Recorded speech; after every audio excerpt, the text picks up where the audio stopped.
Assalamualaikum warahmatullahi wabarakatuh.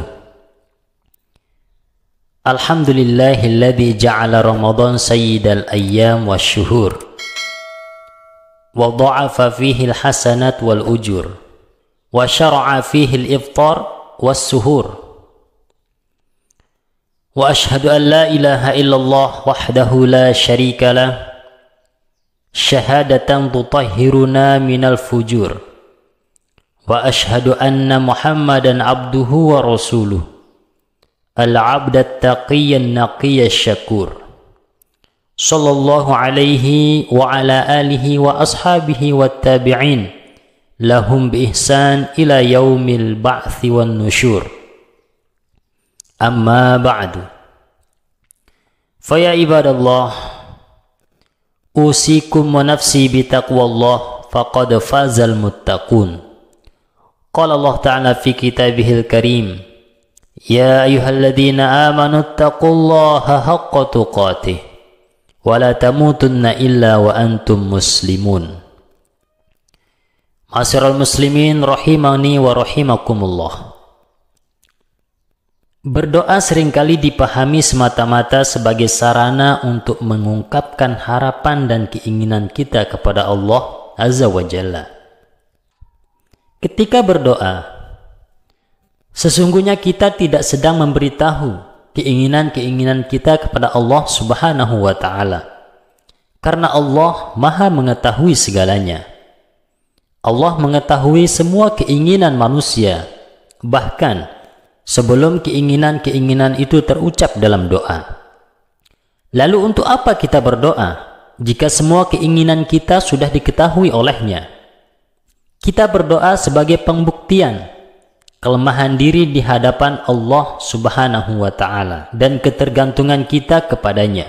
Sehingga dengan sikap ini kita berharap Allah berkenan untuk mencurahkan kasih sayang dan cintanya kepada kita.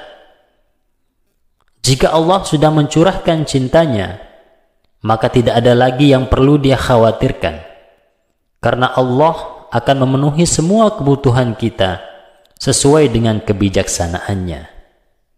Allah telah menjanjikan hal tersebut dalam sebuah hadis qudsi.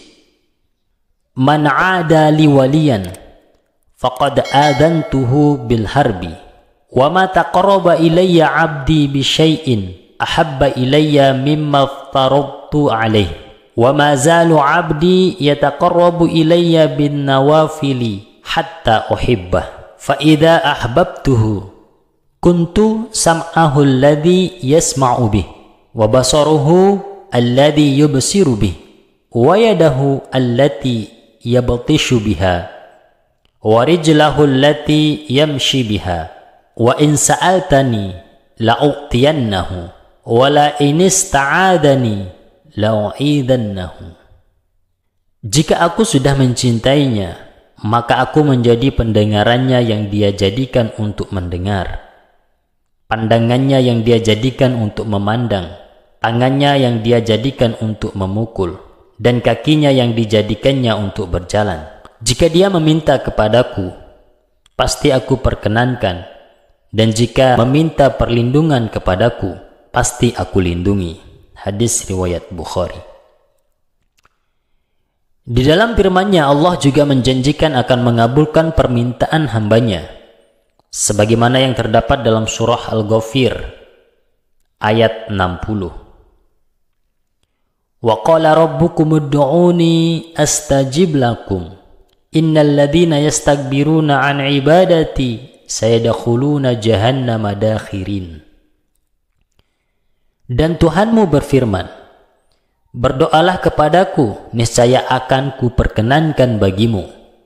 Sesungguhnya orang-orang yang sombong tidak mau menyembahku akan masuk neraka jahanam dalam keadaan hina dina. Dalam ayat ini, Allah memerintahkan untuk berdoa dan beribadah kepada Allah, sekaligus menyatakan bahwa orang-orang yang tidak mau berdoa dan beribadah kepada Allah adalah orang-orang sombong yang sangat dibenci olehnya. Mereka akan dimasukkan neraka jahanam dalam keadaan hina dina. Tidak dapat dipungkiri bahwa Setiap hamba mengharapkan jawaban dari Allah Subhanahu wa Ta'ala atau pengabulan atas doa-doa yang dipanjatkan.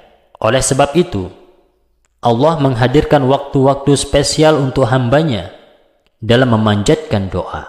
Salah satunya adalah bulan Ramadan yang Allah hadirkan sebagai waktu mustajabah. Ramadan adalah waktu mustajabah terpanjang dari waktu-waktu lainnya. Sungguh ini adalah rahmat Allah Subhanahu wa Ta'ala yang nyata dan kenikmatan yang tiada taranya. Allah Subhanahu wa Ta'ala berfirman, "Wa idza sa'alaka 'ibadi 'anni fa inni qarib, ujibu da'watad da'i idza da'an, falyastajibu li waliyu'minu bi la'allahum yarshudun." Dan apabila hamba-hambaku bertanya kepadaku tentang aku, maka jawablah bahwanya aku adalah dekat. Aku mengabulkan permohonan orang-orang yang berdoa apabila dia memohon kepadaku. Maka hendaklah mereka itu memenuhi segala perintahku, dan hendaklah mereka beriman kepadaku, agar mereka selalu berada dalam kebenaran. Quran Surah Al-Baqarah ayat 186. Jika diperhatikan dengan seksama, ayat ini berada di tengah-tengah pembahasan tentang puasa Ramadan. Ayat-ayat sebelumnya yaitu ayat 183 sampai ayat 185 berbicara tentang puasa dan Ramadan. Begitupun ayat setelahnya yaitu ayat 187 masih berbicara tentang ibadah puasa. Sehingga seakan-akan Allah ingin mengabarkan bahwa doa yang dipanjatkan pada bulan Ramadan saat ibadah puasa dilaksanakan akan mendapatkan pengabulan yang cepat dari Allah Subhanahu wa Ta'ala. Ma'asyiral muslimin rahimani wa rahimakumullah. Ramadan memang memiliki banyak keistimewaan. Di antaranya adalah janji Allah untuk mengabulkan doa-doa hambanya. Pada bulan ini semua pintu kebaikan dibuka. Semangat umat Islam pun semakin menyala-nyala dalam beribadah kepada Allah Azza wa Jalla. Maka, berpadulah antara ibadah dan doa. Tentu kedua hal ini merupakan amal yang sangat dicintai oleh Allah Azza wa Jalla. Ibadah dan doa mengandung kasih sayang Allah yang kemudian dapat menjadi sebab dikabulkannya permintaan seorang hamba. Di dalam sebuah hadis Rasulullah sallallahu alaihi wasallam bersabda, "Inna lillahi fi kulli yawmin itqa'a minan nar fi syahri Ramadan, wa inna likulli muslimin da'watan yad'u biha falyastajibu lahu." Sesungguhnya Allah membebaskan beberapa orang dari api neraka pada bulan Ramadan, dan sesungguhnya setiap muslim yang berdoa di bulan Ramadan akan dikabulkan. Hadis riwayat Bazzar. Terlebih-lebih di bulan Ramadan, setiap muslim diwajibkan berpuasa, sehingga menambah bobot doa yang dipanjatkan kepada Allah Subhanahu wa Ta'ala. Di dalam banyak hadis Rasulullah sallallahu alaihi wasallam telah menjelaskan tentang keistimewaan doa orang yang sedang berpuasa. Doa mereka, kata Rasulullah sallallahu alaihi wasallam, akan selalu dikabulkan dan tidak tertolak. Di antara sabdanya yaitu, "Salasatun la turaddu da'watuhum, as-sha'imu hatta yuftira, wal imamul adil, wa da'watul mazlum." 3 orang yang doanya tidak tertolak: orang yang berpuasa sampai ia berbuka, pemimpin yang adil, dan doa orang yang dizalimi. Hadis riwayat At-Tirmizi. Ma'asyiral muslimin rahimakumullah. Hadis-hadis tersebut menjelaskan secara umum keistimewaan bulan Ramadan dalam hal pengabulan doa oleh Allah Azza wa Jalla. Namun selain itu, Rasulullah Shallallahu Alaihi Wasallam juga menjelaskan waktu-waktu yang lebih spesifik di bulan Ramadan sebagai waktu spesial untuk memanjatkan doa, yaitu saat sahur, berbuka puasa, dan malam Lailatul Qadar. Tentang mustajabnya doa pada waktu sahur, dapat diketahui dari sebuah hadis berikut. Yanzilu Rabbuna tabaraka wa ta'ala kulla lailatin ila sama'id dunya hina yabqa thuluthul lailil akhir. Yaqulu man yad'uni fa astajiba lahu, man yas'aluni fa u'tiyahu, man yastaghfiruni fa aghfira lahu. Rabb kita tabaraka wa ta'ala turun ke langit dunia ketika tersisa sepertiga malam terakhir. Lantas dia berfirman, siapa yang berdoa kepadaku, maka akan aku kabulkan. Siapa yang meminta kepadaku, maka akan aku beri. Siapa yang meminta ampunan kepadaku, maka akan aku ampuni. Hadis riwayat Bukhari dan Muslim. Ibnu Hajar menjelaskan hadis tersebut dalam kitabnya Fathul Bari dengan komentar, doa dan istighfar di waktu sahur adalah diijabahi atau dikabulkan. Sedangkan hadis tentang mustajabnya waktu berbuka adalah inna lisa'imi inda fitrihi la da'watan ma turaddu. Sesungguhnya doa orang yang berpuasa ketika berbuka tidak tertolak. Hadis riwayat Ibnu Majah. Masyiral muslimin rahimakumullah. Kemudian waktu lainnya di bulan Ramadan yang mustajab adalah waktu malam Lailatul Qadar. Para sahabat tentu mengetahui malam Lailatul Qadar adalah waktu dikabulkannya doa-doa. Sehingga mereka berupaya untuk menghaturkan doa terbaik kepada Allah Subhanahu wa taala. Aisyah pernah bertanya kepada Rasulullah Shallallahu alaihi wasallam tentang doa apa yang patut dipanjatkan saat bertemu dengan Lailatul Qadar. Kemudian Rasulullah Shallallahu alaihi wasallam menjawab sebagaimana hadis berikut. An Aisyah qalat qultu ya Rasulullah ara'aita in alimtu ayu lailatin lailatul qadar ma aqulu fiha qala quli Allahumma innaka afun tuhibbul afwa fa'fu anni. Dari Aisyah dia berkata, aku pernah bertanya kepada Rasulullah Shallallahu alaihi wasallam, yaitu jika ada suatu hari yang aku tahu bahwa malam tersebut adalah Lailatul Qadar, lalu apa doa yang harus aku ucapkan? Kemudian Rasulullah Shallallahu alaihi wasallam menjawab, berdoalah Allahumma innaka afun tuhibbul afwa fa'fu anni.